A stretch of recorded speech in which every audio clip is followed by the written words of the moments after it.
আসসালামু আলাইকুম ওয়া রাহমাতুল্লাহি ওয়া বারাকাতুহু।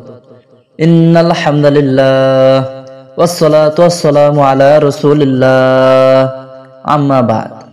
প্রিয় ভাই ও বোন, আশা করি আপনারা সকলেই ভালো আছেন। আলহামদুলিল্লাহ, আল্লাহ সুবহানাহু ওয়া তাআলার অশেষ মেহেরবানিতে আমি অনেক ভালো আছি।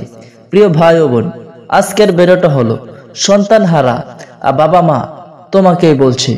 তুমি হয়তো বুকের ধনটিকে হারিয়ে ফেলেছ, সেই নিষ্পাপ মুখ, সেই চঞ্চল হাসি, সেই ছোট্ট পায়ের শব্দ আর কখনো শুনতে পাবে না। তোমার দুনিয়াটা অন্ধকার হয়ে গেছে, তাই না? কিন্তু জেনে রাখো, এই দুনিয়াটা চিরস্থায়ী নয়। আমাদের আসল ঠিকানা হলো আখিরাত। আল্লাহ সুবহানাহু ওয়া তাআলা পবিত্র কালামুল্লাহ হাকিমে ইরশাদ করেন, ওয়ালা নাবলুওয়ান্নাকুম বিশাইইম মিনাল খাউফ ওয়াল জু' ওয়া নাকসিম মিনাল আমওয়াল ওয়াল আনফুসি ওয়াস সামারাত ওয়া বাশশিরিস সাবিরিন। আমি অবশ্যই তোমাদের পরীক্ষা করব কিছু ভয়, ক্ষুধা, ধন সম্পদ, জান ও মাল ও ফলফলাদের ক্ষয়ক্ষতির মাধ্যমে, আর তুমি ধৈর্যশীলদের সুসংবাদ দাও। সূরা আল বাকারা আয়াত নম্বর 155।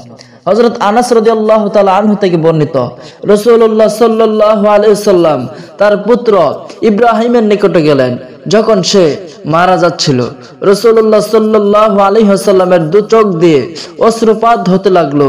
আব্দুর রহমান ইবনে আউফ তাকে বললেন, আপনিও কাঁদছেন হে আল্লাহর রাসূল? তখন প্রিয় হাবিব সাল্লাল্লাহু আলাইহি ওয়াসাল্লাম অশ্রুসিক্ত চোখে জবাব দিয়ে বললেন, হে আউফের পুত্র আব্দুর রহমান, এটা তো মমতা। অতঃপর দ্বিতীয়বার কেঁদে ফেললেন। তারপর বললেন, চোখ অশ্রুপাত করছে এবং অন্তর দুঃখিত হচ্ছে, আমরা সেই কথাই বলবো যা আল্লাহকে সন্তুষ্ট করবে। আর হে ইব্রাহিম, আমরা তোমার কথাই বলবো। হে ইব্রাহিম, আমরা তোমার বিরহে দুঃখিত। এ বিষয়ে আরো অনেক প্রসিদ্ধ সহিহ হাদিস রয়েছে। সন্তান হারা বাবা মা, তুমি কি আমাকেও শুনছ?